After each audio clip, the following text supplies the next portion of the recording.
paralelamente a toda essa crise econômica que nós vimos, instabilidade do mercado financeiro, nós tivemos desde a semana passada um fator adicional de preocupação do ponto de vista econômico, que é a questão do petróleo.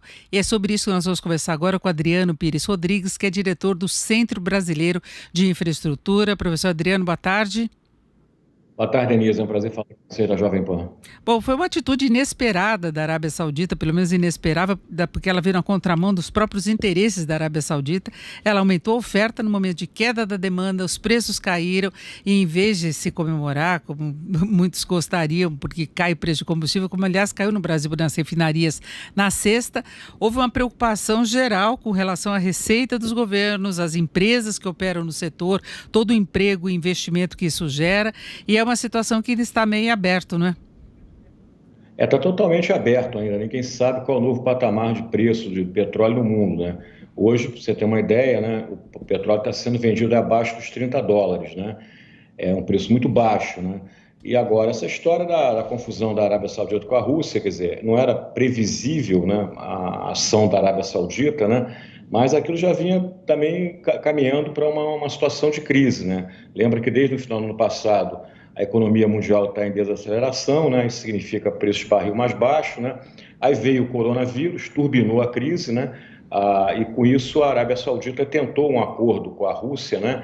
Que faz parte do tal do cartel da OPEP+, né? Lembra que a Rússia não é membro efetivo da OPEP, mas é convidada, né? E tentaram fazer um acordo lá para reduzir em 1,5 milhão de barris dia a produção. A Rússia não topou e a Arábia Saudita dobrou a aposta, né? E fez aquela atitude aí de aumentar a produção e com isso o preço caiu aí mais de 30%. E agora o preço não está retomando, né? Está continuando caindo, né? Porque você também ainda não teve nenhum acordo entre Rússia e Arábia Saudita, né, efetivo, e você está com a crise econômica se aprofundando cada vez mais porque a questão do coronavírus cada vez fica pior a nível global, né? Realmente, como você disse, preço baixo de barril de petróleo não é bom para a Arábia Saudita, porque é a única praticamente fonte de receita daquele país. Para a Rússia também não é nada interessante, 60% da receita da Rússia vem do óleo e do gás. Para os Estados Unidos, que é outro grande país, também não é bom petróleo barato, que começa a inviabilizar o famoso lá shale oil, né? Que colocou os Estados Unidos outra vez como o maior produtor de petróleo do mundo, né? Tanto que você está vendo aí o presidente Trump já anunciar que vai aumentar os estoques de petróleo nos Estados Unidos, né? Para comprar óleo dos produtores de shale, né? Que se não quebra o Texas, né? E ele está numa campanha eleitoral, né? Daqui a alguns meses vão ter eleições para a presidência dos Estados Unidos. Agora, essa atitude, por exemplo, do Trump vai manter o petróleo barato, né? Porque ele vai aumentar os estoques e com isso ele vai comprar menos óleo aí da Rússia, da Arábia Saudita e de outros países. Enfim, está uma desorganização total nos mercados financeiros, produtivos, quer dizer, fruto, né, dessa questão do coronavírus, né, da crise econômica, né, que talvez seja uma crise aí, um vírus pior ainda que o corona, né, vai quebrar muita empresa, a gente não sabe que mundo vai ressurgir depois disso, e o mercado de petróleo não está diferente, ele está confuso, né, e a crise hoje ela tem uma especificidade um pouco diferente das outras que a gente já viu, que é uma crise, né, Denise, que você tem uma super oferta de óleo, está sobrando óleo no mundo, está sobrando gás no mundo e a demanda continua caindo. E tem muito interesse político por trás dessa situação toda, interesse interno da Arábia Saudita, interesse em relação à Rússia, interesse dos dois países com relação à produção do gás, do combustível lá nos Estados Unidos. Então tem muita coisa além do preço e desse equilíbrio entre oferta e demanda, não é? Sempre foi assim, né? O mercado de petróleo sempre teve uma influência muito grande da geopolítica, né? E hoje não é diferente, né? Você tem na Arábia Saudita um governante muito polêmico, né? Na Rússia tem também um presidente também polêmico, né? A Rússia hoje tem, por exemplo, interesse na Venezuela, que é uma das grandes reservas de petróleo no mundo, né? Hoje muitos falam que quem garante lá o Maduro no governo é a Rússia e a China, né? Principalmente a Rússia.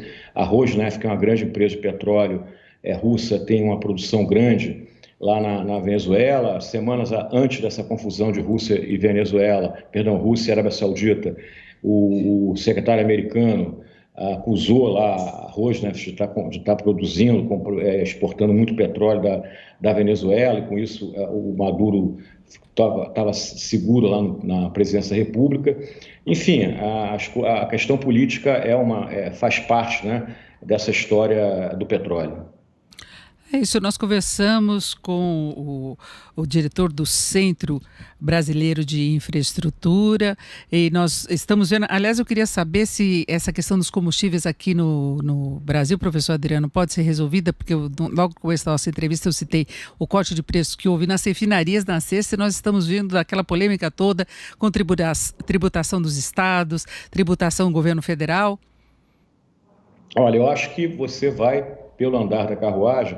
Se a Petrobras continuar seguindo a tendência dos preços do mercado nacional, provavelmente você vai ter mais redução de preço na gasolina, do diesel na refinaria. O petróleo, como a gente falou anteriormente, está abaixo de $30. Então a gasolina e o diesel estão derretendo também no mercado internacional.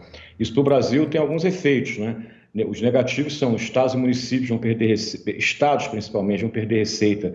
O ICMS, né? Lembra que o ICMS é cobrado em cima de um percentual no valor da gasolina, então vai cair bastante a receita de ICMS dos estados. Combustível é uma das grandes receitas que os estados têm hoje, e a crise fiscal é gigante. Você também vai ter redução de royalties, né? E aí isso vai afetar muito, principalmente a economia do Rio de Janeiro, que também está numa situação das mais difíceis, né? E vamos combinar, estamos reduzindo a receita de ICMS, reduzindo a receita de royalties, num contexto que precisa aumentar as receitas para fazer frente ao coronavírus, né? E por fim também no âmbito dos combustíveis, você pode ter problema com o etanol, né? Porque gasolina muito barata vai começar a inviabilizar, né, o etanol, ele vai perder totalmente competitividade e com isso também pode ter aí um grande impacto econômico, né, nas usinas de etanol.